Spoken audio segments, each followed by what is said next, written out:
അതിൻ്റെ കോൺസെപ്റ്റ് വളരെ ഡ്രാസ്റ്റിക്കായിട്ട് മാറിപ്പോയ കാലഘട്ടത്തിലാണ് ജീവിക്കുന്നത്. ഇന്ന് അദ്ദേഹം ഒരു കേന്ദ്രീകൃതമായ വിദ്യാഭ്യാസത്തിന് സെൽഫാണ്. ഇന്ത്യക്ക് വിദ്യാഭ്യാസത്തിന് ധാരാളം മറ്റ് റിസോഴ്സ്. പിന്നെ എന്താണ് അധ്യാപകന്റെ പ്രസക്തി എന്നൊരു ചോദ്യം.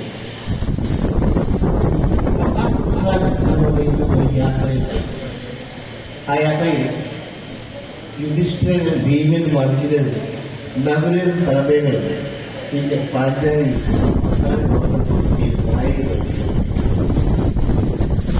അവരവരുടെ രാജ്യം ഉപേക്ഷിച്ച് വൽക്കരം ധരിച്ച് പോവുകയാണ് സ്വർഗത്തിലേക്ക്. ഇതിലൂടെ സുഹൃത്തുക്കളാവാനുള്ള ഇന്ത്യയുടെ ഓട്ടം പോകുന്ന വഴി ഓരോരുത്തരും കണ്ണി വരുമ്പോൾ അത് എന്തുകൊണ്ടാണ്, എന്ത് അഹങ്കാരം കൊണ്ടാണ്, എന്ത് ചിന്തി നോക്കാതെ പറയുന്നത്. അവസാനം യുധിഷ്ഠിരനും ആ നായകമാണ്. അപ്പോ ഇങ്ങോട്ട് തെരുവായിരുന്നു. ഞാൻ പറ്റില്ല, ഈ നായകന് വേണ്ട നിങ്ങൾ ഞാനും പറ്റും. തത്വത്തിന്റെ അവസാനം നായ അതിന്റെ ശരിയായ സമയം യുധിഷ്ഠിരന്റെ അച്ഛനാണ് ബ്രഹ്മദേവൻ. ഈ ഫൈനൽ ഇവാലുവേഷൻ അർജുനൻ ഭരതന്റെയും ലോകത്തിൽ ഏറ്റവും കൊടുക്കുക ഏറ്റവും ശക്തൻ ജീവൻ എന്നിങ്ങനെ ഉള്ള അഹങ്കാരത്തെക്കുറിച്ച് യുധിഷ്ഠിരൻ പറയുന്നത് പോലെ നമ്മുടെ ആയുസിന്റെ കണക്ക് പുസ്തകത്തിൽ സ്വന്തത്തിൽ നിന്ന് രണ്ടുപേര് സെയിന്റ് പീറ്റർ ചിത്രവിട്ടൻ അതാണ് ആ കണക്ക് പുസ്തകം നമ്മൾ ചോദ്യം. നീ എന്തായിരുന്നു ഇതിന്റെ ജോലിയോട് കുട്ടിപ്പത്ര കാണിച്ചിരുന്നു. നീ ചെയ്ത ജോലിയെ കുറിച്ച് എന്നും ആയിരുന്നു ആൾക്കാർ പറഞ്ഞിരുന്നു. ഈ ചോദ്യങ്ങൾ ഞാൻ അറിയാവുന്നതായി ഇതെന്നെ കാണുമ്പോൾ ഓടി വന്ന് കെട്ടിപ്പിടിഞ്ഞ് എന്റെ കൈകളിൽ നോക്കി.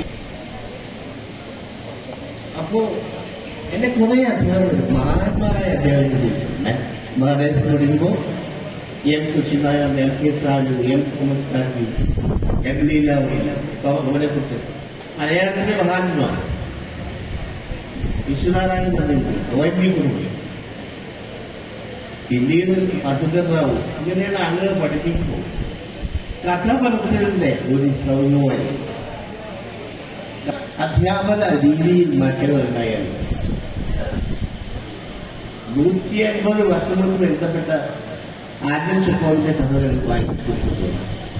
അതിൽ നമ്മുടെ സമാന കാലത്തെ ജീവിത രീതിയുമായി എത്രയധികം എടുത്തുകൊടുക്കും. 14 വയസ്സിൽ മരിച്ചുപോയ ഒരു കുണ്ടോടിക്കാരൻ, അയാൾക്ക് സങ്കടം ആരോടെങ്കിലും പറയണമായി.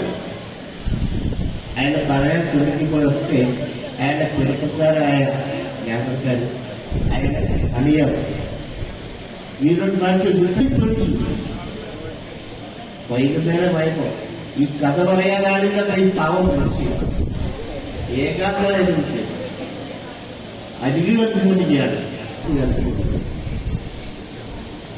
അപ്പോ അയാൾ പറയാണ്, once there was a man, a young man. അയാൾ മകന്റെ കഥ പറയും. അയാൾ കരഞ്ഞുകൊണ്ട് ഈ കഥ പറയുന്നു.